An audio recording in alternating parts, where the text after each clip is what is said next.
Voilà, rebonjour à tous. Avant de commencer à vous expliquer comment Blender marche, je vais simplement ici faire une petite vidéo qui vous aidera, je l'espère, à passer d'un soft à l'autre, étant donné que vous allez travailler cette année sur Maya, Max, Substance et d'autres softs. Je trouvais intéressant de vous faire part du fait qu'il y avait des similitudes entre les logiciels de 3D.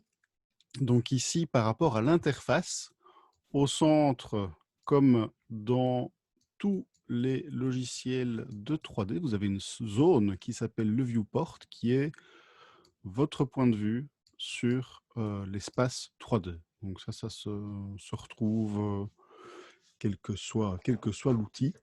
Je referai un petit point après sur la navigation. J'essaie de faire des vidéos qui soient le moins longues possible pour qu'elles soient le plus digestes possible pour vous.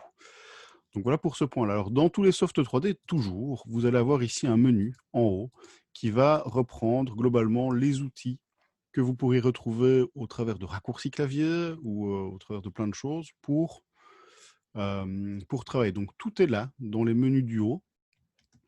Donc ça, c'est pareil à tous. Ici, il y a une petite particularité avec la zone, ici en haut à droite.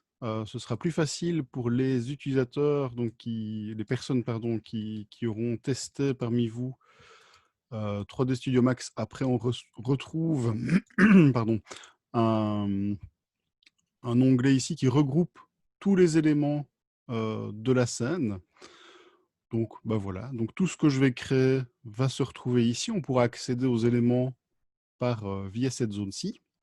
Juste en dessous, plein de paramètres. Voilà, on va y aller un petit peu, notamment au début, pour paramétrer le système d'unité. Je ferai le point là-dessus après. Sur la gauche, ici, vous avez un petit onglet avec des outils qui va changer en fonction du type de layout, du type d'outil que vous aurez utilisé. Vous verrez là qu'il y en a plusieurs. On va rester pour ce module de Art Surface en layout et en modeling. On ira peut-être un petit peu dans les autres outils, mais on verra un peu comment les choses évoluent. Alors, un dernier point qu'on retrouve toujours dans tous les softs 3D, ce sont les axes. X, Y, Z. Z qui va définir la hauteur, X, gauche, droite, et Y, la profondeur dans ce cas-ci. C'est bien ça.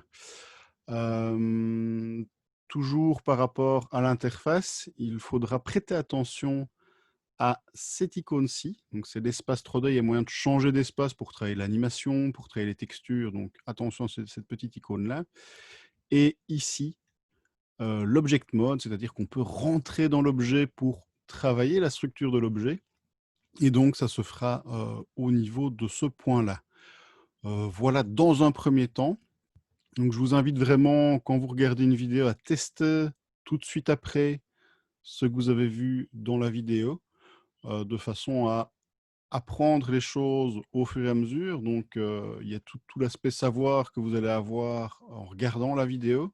Et tout le savoir-faire, vous l'aurez en pratiquant les petits exercices que je vais vous proposer au cours de cette formation.